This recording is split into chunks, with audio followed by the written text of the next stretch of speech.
এপিসোডের শুরুতে আমরা দেখতে পাই যে ইয়াং সেই মিয়াও জুয়াং এর কেসটি পড়ছিল যে সে কিভাবে মারা গেল। তো এরপর ইয়াং আর প্যান আবারও ঘোস্ট ফরেস্টে চলে আসে, কারণ মিয়াও জুয়াং যেই জায়গার কথা বলেছিল তারা সেই জায়গাটি তদন্ত করতে চাচ্ছিল। তো তারা যখন জঙ্গল দিয়ে যাচ্ছিল তখন তারা সেখানে একটি গর্ত দেখতে পায়, যেটা দেখে তারা সেই গর্ত দিয়ে নিচে নামে। নিচে এসে তারা দেখে যে বিশাল বড় একটি জায়গা, সেখানে আবার পুকুরও ছিল। আসলে জায়গা দিয়ে তারা অনেকগুলো মালামাল পারাপার করতো। আর এই কাজটি করতো এই জিংঝ্যাং একাডেমির প্রধান মিস্টার চেন। আসলে এই মিস্টার চেনও রিপল অর্গানাইজেশনের সাথে যুক্ত। তো এরপরে প্যান আর ইয়াং যখন সেখান থেকে চলে যাচ্ছিল তখন আমরা মিস্টার চেনকে দেখতে পাই, সে তাদেরকে লুকে লুকে দেখছিল।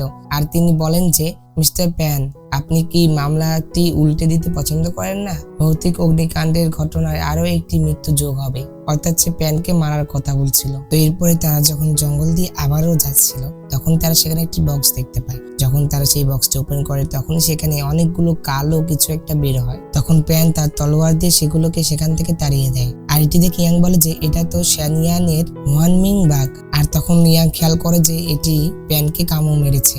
সম্পূর্ণ ড্রামাটি যদি তোমাদের দেখতে হয় তাহলে অবশ্যই আমার চ্যানেলে প্রবেশ করবে এবং চ্যানেলে প্লে লিস্টে চলে যাবে, এবং প্লে লিস্টে যাওয়ার পরে তোমরা এখানে সকল ড্রামার প্লে লিস্ট পেয়ে যাবে, যেখানে তোমরা ক্লিক করলে প্রতিটি ড্রামার প্রতিটি এপিসোড তোমরা এখানে পেয়ে যাবে। এখান থেকে তোমরা প্রতিটি ড্রামার প্রতিটি এপিসোড সম্পূর্ণ দেখতে পাবে।